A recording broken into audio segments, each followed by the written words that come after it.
Welcome to the IndInfra Podcast. Get ready for the insights of the leaders from infra industry. Whether you are a fresher or a pro, we've got something for you all. Let's explore the infra landscape in India together. I'm your host, Viswanadh Polisetty. Today I'm back with another interesting topic on drone LiDAR survey, dynamics of its use in infra space. 10 different highway speed rail corridors of length about 7,500 kilometers is in DPR stage. Through 3 new DFCC East Coast, North-South, East-West corridors about 4,300 kilometers. The DPRs are progressing at different stages. Total length of expressways in India is around 6,000 kilometers, with about 10,000 kilometers additionally under construction. Plus, India builds over 10,000 kilometers of highways every year, and this number is growing year on year.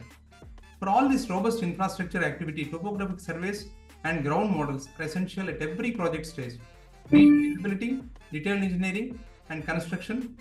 Traditional surveying methods using total stations are time-consuming and labor-intensive. Enter drone LiDAR surveys, a game-changing alternative. Drone LiDARs equipped with laser scanners like a bat that uses sound waves to see.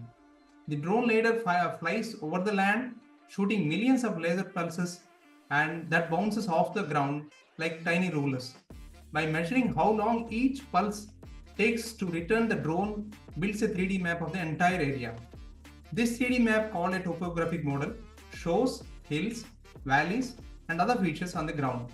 Civil engineers can use this model to design power plants, ports, townships, roads, railways, and whatnot. This method is much faster and safer than traditional surveying methods that rely on people walking around with measuring equipment like total stations. Today, we are joined by two guests. One is an expert in drone LiDAR and topographic surveys, and the other is an expert in engineering design who uses this topo data to discuss how drone LiDAR survey revolutionized the survey needs in civil engineering design. Let's dive in together.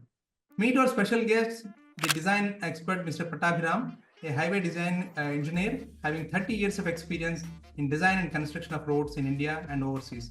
He is CEO and director in Druta Designs, a consulting firm based at Hyderabad. So meet our other guest, who is a Geo-spatial survey expert, Mr. G Selvakumar, director, Goodland Surveys, having more than 20 years of experience in surveying and mapping. Worked on over 50,000 kilometers of highways, railways, airports, and industrial projects for government departments, consultants, and contractors. Selva produces the topographic survey model, and their output is being used by Pattabhi kind of experts to carry out the design engineering. It's wonderful to have both of you together to talk on LiDAR survey and dynamics of its use in infra industry. Welcome to the show, Pattabhi and Selva. Hi, sir. Thank you, Viswanadh.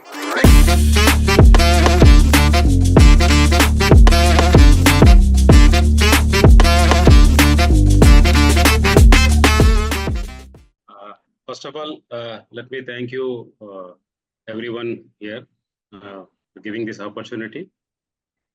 I myself, as already introduced, I'm Pattabhi. I'm in the industry for the past 30 years, mostly into the designs. And I use extensively the LiDAR survey in the recent past. I think almost 6-7 years we have been using LiDAR survey. Basically, the LiDAR survey technique is available from past few decades, but only in recent years we have seen a surge in popularity of LiDAR survey in India. What factors have contributed to this sudden increase in adoption of LiDAR survey? Pattabhi? Yeah. So before, actually, the question here is, for anything, it's not just the LiDAR survey, anything new, there is a general reluctance in the public. So people try to do some experimentation, but some people wait and see how others are doing, whether they are getting successful or not. Only once it is successful in some project, probably the others will get into that. So we have actually, initially we thought of using LiDAR in the year, I think in 2011 itself, almost 12 years before. So that time we had extensive trials with the LiDAR, but somehow we are not successful that way because we were not knowing the actual technique, the ground technique, how to get the accuracy of the LiDAR to kind of ground reality, because the TOR, the NHA TOR, you're all aware, it requires us to put every 250 meters a pillar with a TBM, and it requires a fly leveling to be done, total station, GPS benchmarks. All those requirements are still there. So this LIDAR will not give all this. So this will not completely replace the traditional method of survey. That's the first point. So we have anyway to do the requirements as per the TOR. That's the one thing. So initially we thought, when we are anyway doing this, the ground surveys, so only for this, topo survey is just totalization, picking some points. Only for that point do we need to spend so much of amount. That was the criteria at that point of time. But slowly the equipment is coming to a reasonable costing. So with the advancement in the technology, that is coming cheaper now. And lately in the sense last 5-6 years, we have found with various trial and error methods, we found a suitable mechanism how to correlate with the ground conditions, and also to match with the NHA requirements. And also there are some problems in the LIDAR survey. Problems in the sense it cannot penetrate to the water. That anyway, my friend Selva will explain in detail. And it will only see the superficial points. It cannot give you what is the invert level of a structure, or the span arrangements and all. So that is anyway to be supplemented with the ground survey in any case. So we found a reasonable alternative method with the ground control points. How do we get the best utilization of the LIDAR survey? So that is where actually it took a long time to get into this current experience. And secondly, I must say the government initiative also, like government is also encouraging, because nowadays projects are coming at mass length. Like earlier, the project used to be say 30 to 40 kilometer. Now also like if you see the DPRs, it is, if you see an expressway, 300 kilometers of expressway, 400 kilometers. 1,000 kilometers of high-speed rail corridor, DPR has been given at one go. Like they want to give the report. So they can't manage. If it is to be done with a traditional one, it is just not possible, even if you put thousands of total stations. And secondly, the accuracy. And the more challenging to this is, like if we put different agencies, not all the agencies will follow the same coordinate system. That's again a problem. So there should be a ground control between the various parties doing on the same projects. That's a very big, tough problem. That has been a very problematic area. So with this LIDAR, now that can be done. So that is another thing. And as you said now, the accuracy. The traditional method total station is definitely more accurate, but there is a problem because it is manually done. The manual errors are still there. LIDAR coupled with this manual survey is the accurate one. Total station, we can cover maximum say 1 kilometer and the topo. But with the LIDAR, we can cover the whole project maybe in 1 or 2 days. So that's the level of accuracy and as well as speed we get with this total station. So that is the reason this is getting into more popularity nowadays. So the evaluation, basically, I understand from you is that the relaxation from government authorities, government departments, and speed at which it is doing. And third is the cost reduction, because the technology was much costlier in the past and now the cost is also reduced. So also you have plugged the problems of or difficulties of LIDAR by other means. So combination of all these things put together, it's being widely used now. Yeah. Selva, how does LIDAR survey different from other methods like photogrammetry, GPS, and total station surveys? So Pattabhi has given a little hint in the beginning of his introduction, but please explain on technical grounds how this is different. Yes, sir. The LIDAR is a very unique technology. It is not like any other thing. It sends the light pulses to the object. It will hit the object and come back. Based on that time, it will record all the objects on the LIDAR data. This is the basic concept of LIDAR. Toleration also same. It will send a laser thing and it will hit a target, particular target. It will not do anything automatically. Every time you have to press a button, it will go hit a target and come back. The photogrammetry is like it will take a lot of overlapping images. Based on that overlapping images, the processing software will generate the 3D model. Okay. So compared to all other method, lidar give a accurate, fast, and relatively more accurate data to us. That's the basic of lidar. Compared to lidar, the photogrammetry is less accuracy. Okay. So lidar give more dense and accurate data. That is the main part of the lidar. Yeah, the dense and more information, I understand that, but it doesn't miss any feature. In case of total station, I think it's a manual, so you might miss something. But what about altitude, the levels, which is more accurate, total station or the lidar? It's based on there are three type of lidar, sir. One is ground. You have to put a tripod and fix on the tripod. It is the TLS, terrestrial lidar. Another one is mobile lidar. You can fix on any vehicle and you can go along a corridor and on a highway. On the vehicle speed, around 60 kilometers, 70 kilometers speed, you can drive the vehicle. Another lidar is from the airborne. So there are three type of lidar.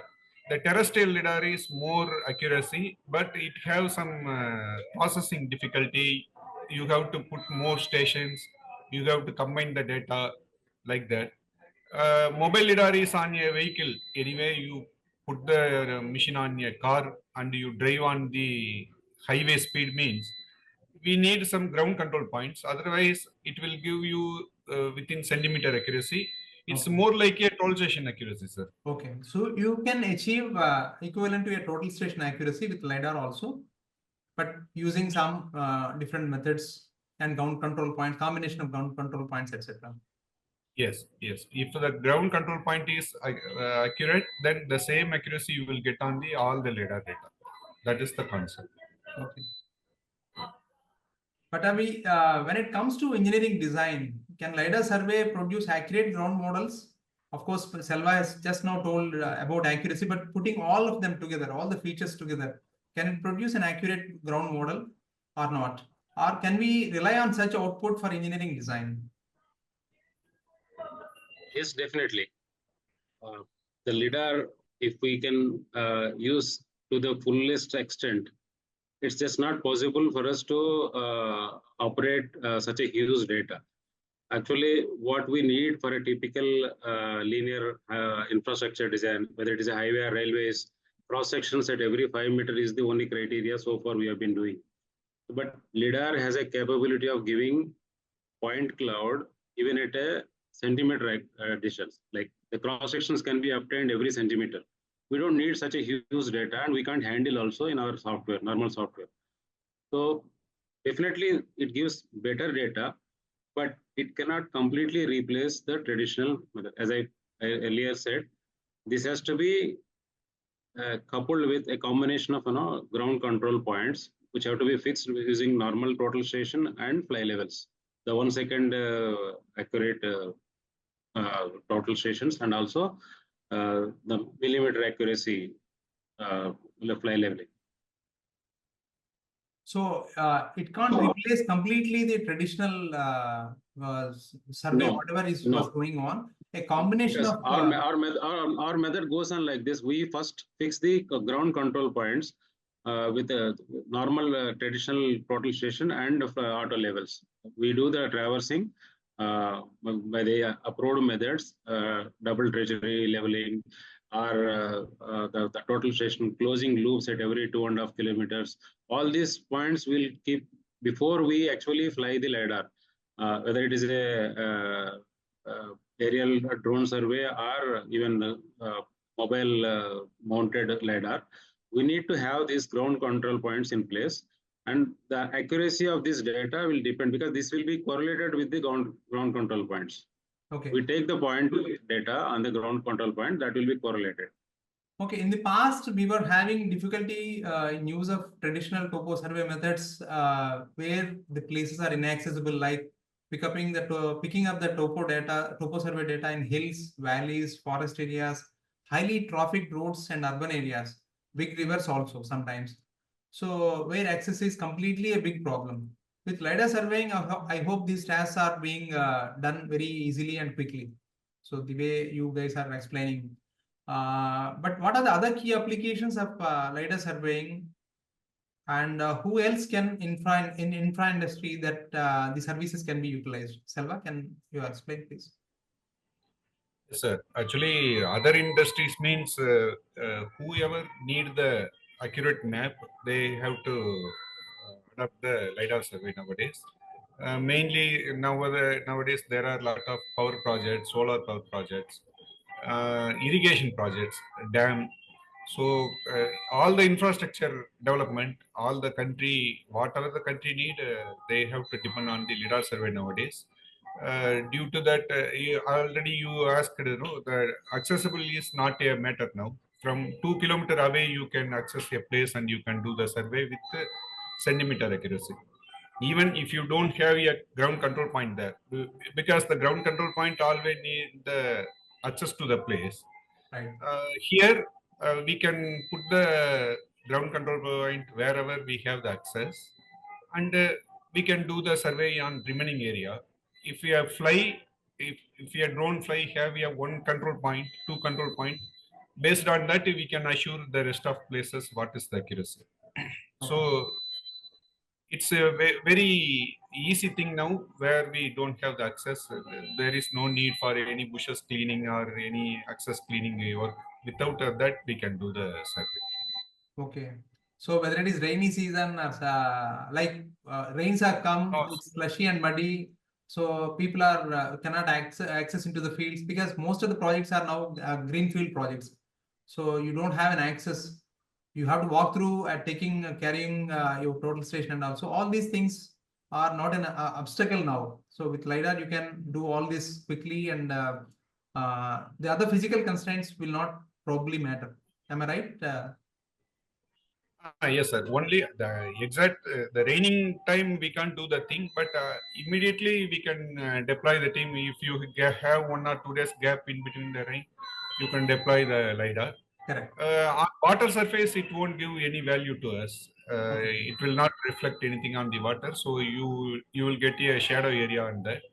Uh, if it is waterlogging area is too big, we can put the sonar on that area. We can mount the sonar on your boat and we can go around. So it will give you the depth of the waterlogged area. Okay. The remaining area, we can use the drone LiDAR. There is no issue. Okay. So with your resources, you have total station teams as well as LiDAR teams. So exclusively, if you have to do the survey of a 50 kilometers highway project per se, so what is the time required with your total stations of 5 teams, and how much time it is required for the same activity using combination of LiDAR and total station and auto levels? Purely with the toll station is unpredictable, sir. We need 50 kilometers, 2 months, minimum 2 months time for the field work itself. If it is the traffic area, I have to do all the work in the night with the torchlight, spotlight, something with for the assist the toll station Correct. team. For the LiDAR, for 50 kilometer, it will take 1.5 days. That's all. Okay. The ground control point. Let me intervene here.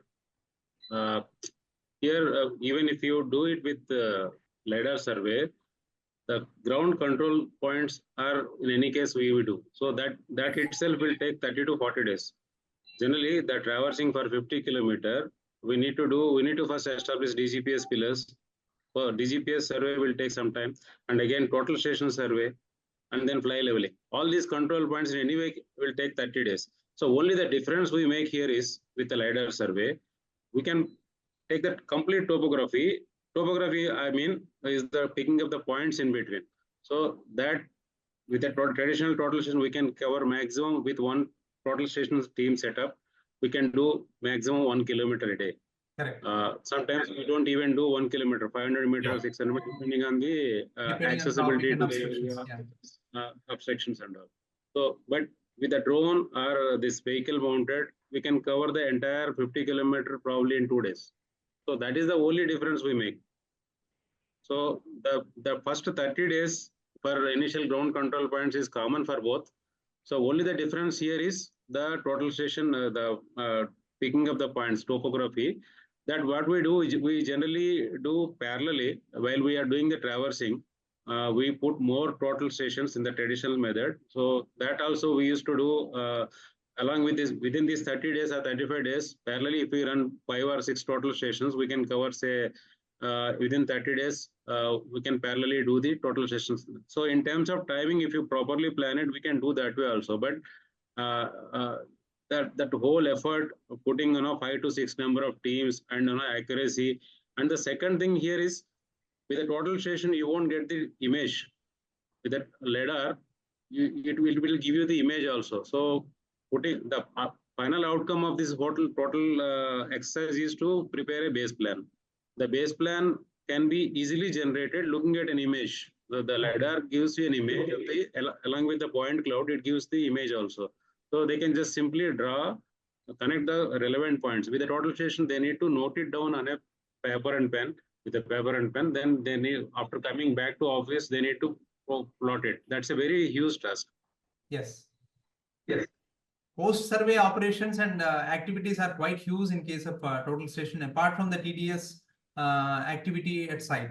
In LIDAR also, we spend some 2 days in site, means 20 days we have to spend in office to generate the data to a workable format actually. Okay. So, but sitting in the office, we can do with the proper schedule. Putting 5 total station team in site, we have to see the site condition, weather, everything. So it's not in our control completely. Yes, absolutely. The LIDAR, if you once finish the field work, then remaining works all sitting in the office and preparing the maps. That's all. Okay. But that LIDAR also need quite a number of people.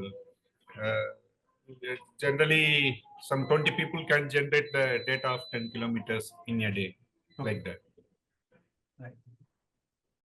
In part 2, we'll go deeper into LiDAR surveying. We will discuss how different types of LiDAR surveys, terrestrial, backpack, and aerial LiDAR survey using drones and helicopters. We'll explore how to obtain ground data beneath vegetation and water bodies and address common data anomalies. We'll also examine the challenges of handling vast amounts of LiDAR data and look ahead to the role of artificial intelligence and data analytics in processing and decision making. Stay tuned for more insights onto the future of LiDAR surveying. So LiDAR survey can be conducted using various platforms, I understand, such as drones, helicopters, aircrafts, and satellites. How does the usability of the data differ across these platforms? Selva? Mainly the airborne survey, you can't only depend on the LIDAR, sir. LIDAR combined with the photogrammetry, LIDAR combined with a camera. So you have to generate a ortho image from the photogrammetry technique. LIDAR we are using for preparing the ground surface points. That means the ground points. So LIDAR will penetrate the trees, bushes area and hit the ground. Okay. Photogrammetry give you the topographic features. So you can map the 2D drawing from the photogrammetry data. You can make it as a 3D from the LiDAR data. So this is the airborne status. Other than the ground LiDAR, we have backpacks. You can go on very narrow lands. We can go on a slum area. Like that, you can collect all the data from the backpack LiDAR. Mobile LiDAR for the, especially for the highway, railway, and you can fix it on a boat also. So the river banks, everything can be covered with the mobile LiDAR. Terrestrial LiDAR is for mainly for a interior area, the buildings, in inner buildings like that, huge buildings. We can put the terrestrial LiDAR. We can collect the data. So compared to all this thing, again, the accuracy is depending on our ground control points only, the traditional method, the conventional method. So accuracy doesn't impact the mode what you're using for moving your LiDAR. Yes, sir. Even it is a drone or airborne helicopter, everything, if you put number of ground control points, the accuracy will be the same. Uh, Compared to drone, the airborne lidar is from more height, it's hit the ground. So it is comparatively lesser accuracy than the drone lidar. Satellite lidar is again comparatively less accuracy than the helicopter lidar. Like that, because of the height, it's cross a lot of things and hit the ground. So it may very less accuracy compared to the ground lidar. Actually. Okay. In part 2, we'll go deeper into LiDAR surveying. We will discuss how different types of LiDAR surveys, terrestrial, backpack, and aerial LiDAR survey using drones and helicopters. We'll explore how to obtain ground data beneath vegetation and water bodies and address common data anomalies. We'll also examine the challenges of handling vast amounts of LiDAR data and look ahead to the role of artificial intelligence and data analytics in processing and decision making. Stay tuned for more insights onto the future of LiDAR surveying.